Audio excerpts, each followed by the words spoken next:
जी viewers, welcome back good healthy morning. अभी हमारे पास बहुत सारे सवालात की कलेक्शन हो गई है। लास्ट सवाल जो उन्होंने किया था असगर साहब ने कि उनको पता होता है कि वो गलत एक्ट कर रहे हैं, उनको पता है कि वो थोड़ा सा वो कह रहे हैं एज की डिमांड है शायद, इस वजह से वो ऐसे एक्ट कर रहे होते हैं कि शायद ओल्ड एज में लोग इस तरह एक्ट करते हैं। तो क्या ये भी कुछ रिलेटेड है इस चीज़ से? देखिए ना, एज के साथ साथ ज़ाहिर है कि दिमाग के अंदर चेंजेस तो आते हैं और नर्वस सिस्टम में भी तब्दीली आती है। और जिस्मानी तौर पे जैसे इंसान कमज़ोर होता है ना, जल्दी थक जाता है, ऐसे मेंटली भी बहुत सारी एक्टिविटीज़ से इंसान को थकान होने लगती है। ये तो एक नॉर्मल एजिंग प्रोसेस है, लेकिन अगर कोई सिम्टम्स नए डेवलप हो रहे हैं या ज़्यादा बढ़ रहे हैं तो उसके अंडरलाइन आम तौर से ऐसा होता है कि कोई डिप्रेसिव फेज़ ना शुरू हो गया हो, या ये है कि कोई जैसे लोग डायबिटिक होते हैं या किसी को मेडिसिन ले रहे हैं क्रॉनिक इलनेसेस की, उनके साइड इफ़ेक्ट्स भी होते हैं जो डिप्रेशन को कर सकते हैं। सबसे पहली चीज़ तो एक्सक्लूड करना होता है कोई डिप्रेसिव इलनेस तो नहीं है। फिर ये होता है कि भाई घर के जो आदमी जब की एज ज़्यादा होती है तो वो बहुत सारे काम जो खुद कर सकता था ना, अब वो दूसरों का डिपेंडेंट हो जाता है। यानी उसको काम कराने के लिए अपने बच्चे उसके बड़े हो चुके होते हैं, बच्चों की अपनी एक ज़िंदगी होती है, तो फ्रस्ट्रेशन पैदा हो रहा था। तो इंसान बाद दफ़ा ऐसा होता है कि अपने आप को नए माहौल में एडजस्ट नहीं कर पाता। तो इंसान को सारी ज़िंदगी अपने आप को एडजस्ट करते रहना पड़ता है। यंग एज में उसका डिफरेंट होता है, जैसे एज बढ़ती है उसके साथ के लोग बढ़ते हैं तो उसको अपने अंदर तब्दीली लाना पड़ती है। तो बहुत सारे लोग जो है ना वो अपने आप को नए हालात में एडजस्ट नहीं करते। तो अच्छा। प्रॉब्ली हो सकता है इनको एक एडजस्टमेंट डिसऑर्डर जिसे हम कहते हैं वो हो रहा है, तो उसके लिए एवेल्यूएट करके काउंसलिंग कराएं। या ये है कि कोई फिज़िकल एक्टिविटी नहीं करे। तो हमारे यहाँ ये होता है कि बाज़ दफ़ा लोग अपनी जिस्मानी कमज़ोरी या जोड़ों के दर्द की वजह से वॉकिंग छोड़ देते हैं, एक्सरसाइज छोड़ देते हैं। तो ये सारी चीज़ें रूटीन लाइफ गुजारना पड़ती है। फिर क्या होता है, लोग आमतौर से 60s के बाद रिटायर हो जाते हैं तो लाइफ का पैटर्न बिल्कुल बदल जाता है, तो उसमें भी एडजस्टमेंट करना पड़ता है। तो आमतौर से जो इस तरह से फ्रस्ट्रेशन और गुस्सा आ रहा होता है वो बेसिकली ज़रा सा अपने आप को सही एडजस्ट करने के से ही ठीक हो जाता है। सही। अच्छा डॉक्टर साहब, हमारे पास एक कॉल है, अटेंड करते हैं। अस्सलाम वालेकुम। वालेकुम सलाम बेटे, कैसी हो? बिल्कुल ठीक ठाक, good healthy morning. Good healthy morning. मैं गेस मिसेस अजमल। जी मिसेस अचल, मैं आपकी आवाज से पहचान गई हूँ। बहुत हाँ। दिनों बाद फोन आज किया आपने। आज तो आप, हाँ बस वो टेलीफोन भी हमारा खराब था। हाँ। जी। अच्छा चलिए ठीक है। और हाँ। और आज तो आप बड़ी पिंकी पिंकी लग रही हैं, बहुत प्यारी लग रही हैं थैंक यू सो माशाल्लाह। मच। Thank you. क्या कहना चाह रही हैं? अच्छा, डॉक्टर साहब से दो सवाल करने थे, जी बहुत दिनों बाद आए हैं। जी जी जी जी। अच्छा, एक ये सवाल था कि शिज़ोफ्रेनिया में और बाइपोलर में क्या फर्क है? अच्छा ठीक है, ओके। अच्छा, दूसरा सवाल ये है कि ये लोग दीन से बहुत दूर क्यों होते हैं? दीन से बहुत दूर क्यों होते हैं? हाँ। ठीक है, चले जी, ठीक है। बताते हैं। Thank you so much for your अच्छा, call. Thank thank you. You.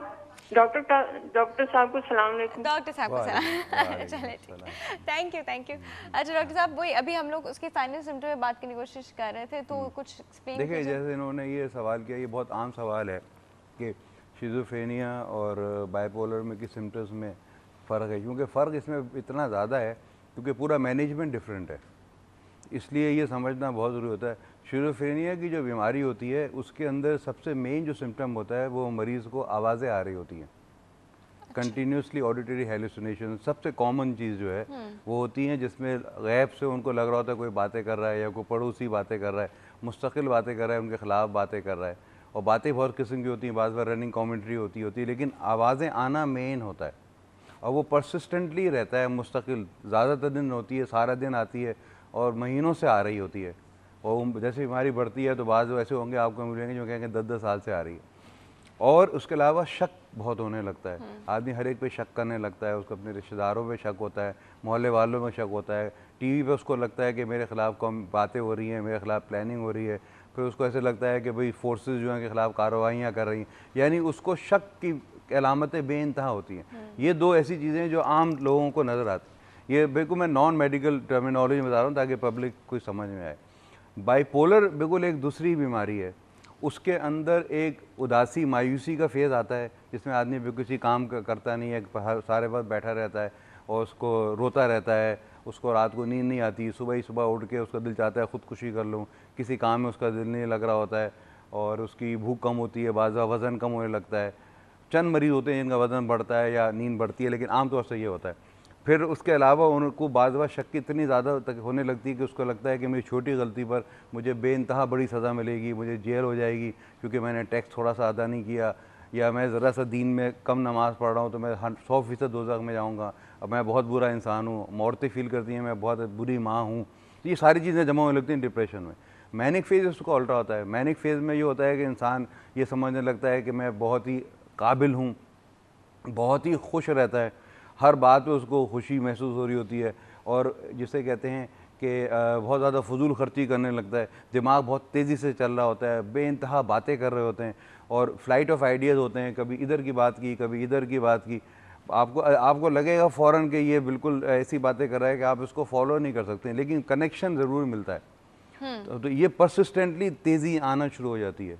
और ये दोनों फेजेस एक इंसान में आ जाते हैं। एक इंसान में मुख्तलिफ औकात में ये दोनों फेज़ आते हैं, लेकिन अगर खाली हाइपर एक्टिविटी का फेज़ आता है तो भी उसको बाइपोलर ही कहा जाता है, क्योंकि उसको अल्टीमेटली डिप्रेसिव फेज़ बाद में ज़रूर आता है। सही। अच्छा डॉक्टर साहब, एक कॉल है हमारे पास, ज्वाइन करते हैं। अस्सलाम वालेकुम। जी वालेकुम सलाम डॉक्टर, आपके डिस्ट्रिक्ट फुरकान है। जी फुरकान साहब, वेलकम बैक। अब आप कीजिए अपने सवाल। अच्छा, पहली बात तो ये, मैंने आपके जो साइकेट्रिस्ट हैं डॉक्टर अजमल काजमी, हाँ जी, मैंने इनको सुना है और I find him highly competent. First time मैं सुन रहा हूँ, लेकिन इनकी बातों से मुझे अंदाजा हो गया दैट इज हाईली कॉम्पिटेंट। अगर हो सके तो मुझे बाद में, या मैं आपके एमसीआई डिपार्टमेंट वगैरह से मुझे अगर पता लग सके कि इनका क्लिनिक या कौन से हॉस्पिटल में ये बैठते हैं। कारवाने हयात में होते हैं, हमारा इदारा है किमाड़ी में कारवाने हयात। किमाड़ी में कारवाने हयात। अच्छा, that is not very far of. तो ये अब मेरी खाला को बाइपोलर अफेक्टिव डिसऑर्डर है। I was the one who diagnosed, मुझे तो थोड़ा बहुत शौक है पढ़ने का, तो I took her to doctor Unaiza Niaz, उनका जमजमा पे क्लिनिक है, और उन्होंने जो है ये डिटेक्ट किया। फिर उन्होंने सबसे पहले सीरम वेलपोरल का टेस्ट करवाया, फिर उन्होंने दवाइयाँ वगैरह मुख्तलिफ चेंज होती रही, जिसमें एनाफ्रेनल, प्रोथाइडन, एपीवाल, टेग्राल, सो एन एंड सो फोर्थ। फिर उन्होंने डेपिकैन का भी टेस्ट करवाया और एलएफटी का भी टेस्ट करवाया, क्योंकि उन्होंने कहा कि ये ट्रीटमेंट जो है इसकी लिथियम से होगी और लॉन्ग टर्म के लिए ये नहीं दे सकती हूँ, इट अफेक्ट्स द किडनीज। अच्छा, अब ये है कि मैंने एक जगह, अच्छा उन्होंने ये भी कहा दिस इज ऑल्सो जेनेटिक। तो अब ये मुझे नहीं पता, ये जेनेटिक की बात जो है, मैं डॉक्टर साहब से पूछना चाहूँगा कि ये क्या ट्रुथ है इसमें या इज इट अ मिथ। और एक चीज़ जो मैंने इंटरनेट पे पढ़ी थी कि बड़े बड़े लोग जो हैं, people like Leonardo da Vinci वगैरह, आर्टिस्ट, पेंटर्स, पोइट्स, उनको ये बीमारियां रही हैं। वो 7-7 दिन 6-6 दिन पेंटिंग करते रहते हैं, शायरी करते रहते हैं जब वो अपने हाई में होते हैं। इसके बारे में मैं डॉक्टर साहब से तबसरा लेना चाहूँगा। ठीक है जी, ठीक है फुरकान साहब, बिल्कुल बताते हैं आपको। Thank you so much for your call. Doctor साहब ने सवाल तो सही लिया। एक तो जज़ाकल्लाह, आप मुझे इस काबिल समझते हैं, शुक्रिया। देखें ये बिल्कुल सवाल, doctor Unaiza Niaz is one of the most senior psychiatrist, very competent psychiatrist, इसमें तो कोई है ही नहीं, और मैं उनको बहुत अच्छी तरह जानता। जो इनका सवाल है कि इस बीमारी को सबसे देखें फ़र्क जो हम करते हैं ना स्किज़ोफ्रेनिया और बाइपोलर, क्योंकि बाइपोलर का मरीज़ बिल्कुल नॉर्मल एक्सेलेंट लाइफ गुजार सकता है बगैर किसी प्रॉब्लम के। ज़्यादातर लोग अगर उसको प्रॉपर्ली मैनेज किया जाए और फैमिली एजुकेशन करें और मरीज़ दवा टाइम से खाएँ। स्किज़ोफ्रेनिया का मसला दूसरा होता है, वह बीमारी कॉम्प्लिकेटेड है बीमारी, और उसमें प्रोग्रेसिव बढ़ भी सकती है। तो इसके अंदर क्रिएटिविटी बहुत बढ़ जाती है। जब आदमी मैनिक फेज में होते हैं तो they become very creative. Ghalib को कहते हैं ये था, चर्चिल को भी कहते हैं कि उसको बाइपोलर था। तो बहुत सारे लोगों को ये बीमारी रहती है। होता ये है कि ये लोग अपनी बीमारी को जब समझने लगते हैं तो उसमें डिप्रेसिव फेज भी आता है और वो भी आता है, लेकिन वो हर आदमी ज़रूरी नहीं है कि नॉन फंक्शनल हो जाए। नॉन फंक्शनल हर एक नहीं होता, जब बहुत ही सीवियर सिम्टम्स आते हैं तब नॉन फंक्शनल होता है। तो इसके अंदर क्रिएटिविटी बहुत ज़्यादा आने लगती है। सबसे अच्छी बात जो इसके अंदर ये है कि जैसे उन्होंने लिथियम का जिक्र किया और भी कुछ दवाइयाँ हैं, ये लाइफ लॉन्ग खाना होती है।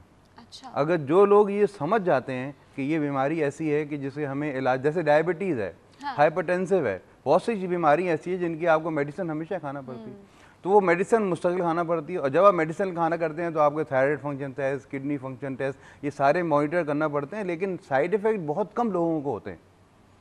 इसलिए ये नहीं है कि दो दवा दे रहे हैं तो बहुत नुकसान करेगी, नुकसान बिल्कुल नहीं करती है अगर उसको प्रॉपरली मॉनिटर किया जाए। तो मॉनिटरिंग बहुत ज़रूरी है। और इस दवा के साथ मैंने ऐसे मरीज़ देखे हैं जो 20-20 साल से बीमार नहीं पड़े, सिर्फ दवा पे सेटल हैं लेकिन दवा नहीं छोड़ते।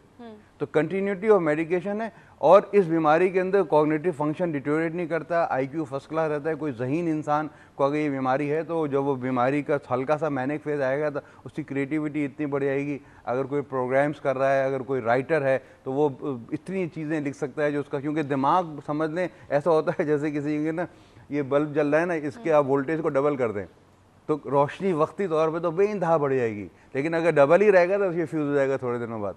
तो ये इंसान का होता है कि क्रिएटिविटी तो बहुत बढ़ जाती है, लेकिन अगर उसका ट्रीटमेंट ना हो, जिस ज़माने में इलाज नहीं था तो लोग इतने एग्जॉस्ट हो जाते थे कि एग्जॉशन से मर जाते थे, क्योंकि वो जंगलों में निकल जाते थे और चले जा रहे हैं, उनको थकन ही नहीं हो रही। जिस्म साथ छोड़ देता है, दिमाग चले जा रहा है। तो इस चीज़ों को मैनेज करना बहुत ज़रूरी होता है इसके अंदर। ठीक है, अच्छा डॉक्टर साहब एक छोटी सी ब्रेक का वक्त है, एक छोटी सी ब्रेक है व्यूअर्स, अब कहीं नहीं जाएगा, बड़ा इंटरेस्टिंग टॉपिक है, स्टे ट्यून्ड।